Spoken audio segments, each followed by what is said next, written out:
An atheist, if asked, "Who made you?" will answer, well, nobody, nothing.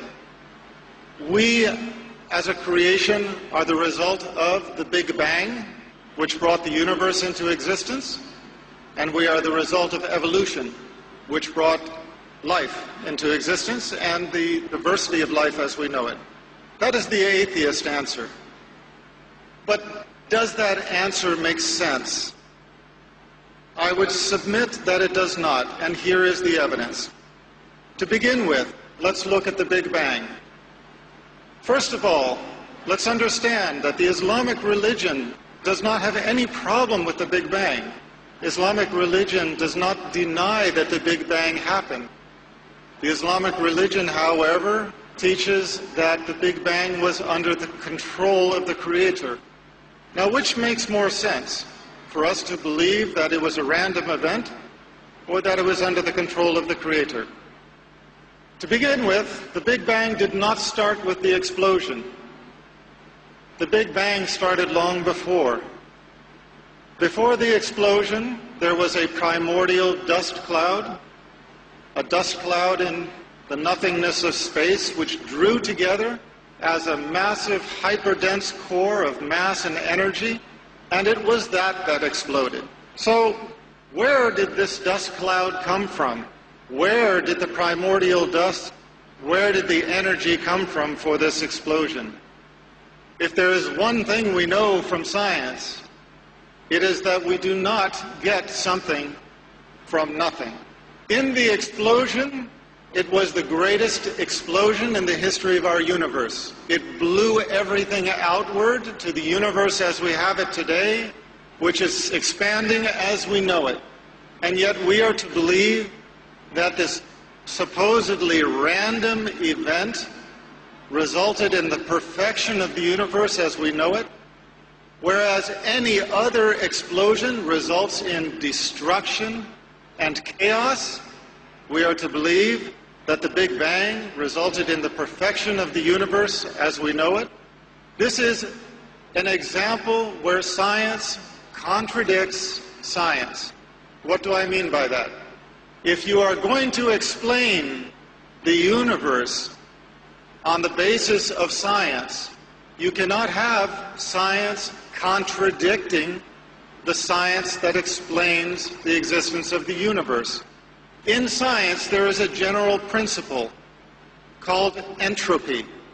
Entropy is the principle that unless there is a greater control over a process, the process tends to chaos. Now let's put it into real-world terms. It does not matter whether you are talking about your child's bedroom, the kitchen sink, your workplace, or a complex chemical reaction. If it is not under control, it generates into chaos. If your child does not clean up his room, if somebody does not control the dishes in the sink, if somebody does not control the chemical reaction, the result is going to be random and chaos. But we are to believe that the massive explosion of the Big Bang resulted in perfection and not chaos. This is an example where science contradicts science.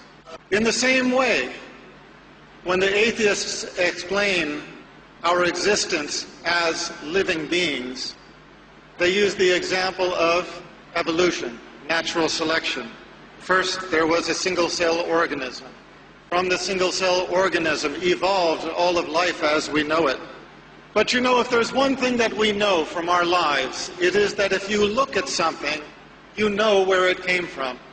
If you look at a painting, you know that there was a painter. If you look at a sculpture, you know that there was a sculptor. If you look at a building, you know that there was an architect and a construction company. And yet we are to look at creation and think that there is not a creator. This is the proposal. The proposal of the atheist is that we evolved by natural selection with the absence of a creator.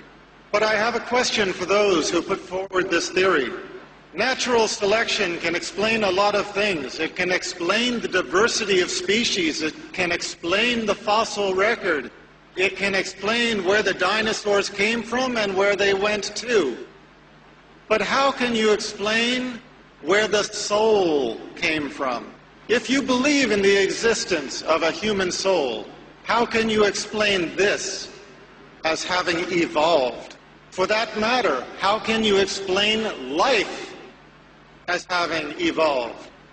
And what do I mean by life? I mean the power that gives a body, once assembled, to live. We have reached a point in science where we can transplant virtually every organ of the body. We can make a Frankenstein if we so desire. But not all of the world's scientists over the history of mankind, if you brought them all together, cannot make them live. We cannot even make the wing of a gnat in the perfection that it has been made by our Creator. And we cannot give a body life. That is why, once dead, medicine is not able to revive a dead person, even when their organs are still functioning. So, the explanation that we developed from natural selection is another example where science contradicts science. We have the example of millions of years of evolution or natural selection, and the proposal is that everything in our existence, if we don't have some control over it to keep it in order, everything degenerates into chaos. Except for the Big Bang and except for evolution. Those two things, just by themselves, they tended toward perfection. Well, there are some people who accept that explanation, but I submit to you that it is not of those who are enlightened, it is not of those who have open minds or open hearts who accept that explanation. The Arabs have a story that they like to tell. A Bedouin is traveling in the desert. He comes upon an oasis, and in the oasis there is a perfect palace. Now, there are no building materials around. He finds another nomad and he asks him, "Where did this palace come from?" And the nomad said, "Oh, subhanallah, glory to be our Creator, you would not believe where it came from. First, the wind blew so hard that it shaped the rocks into perfect cubes with square edges, and it tumbled the rocks over the desert until they all fell together in the shape of this palace, in perfect assortment. And then the wind blew the dust with some, hairs and fibers from the trees into the cracks and brought the rain, and that made the cement that cemented it all together. And then lightning strikes blasted the sand into sheets of glass and blew the sheets of glass into the windows. And then the elements took wood from the far corners of the earth and shaped it with the wind and the different force of the elements into furniture and into window trim and doors. And tornadoes and hurricanes carry it here and drop the doors into the door places, drop the windows and made the window frames, tumbled the furniture into the rooms.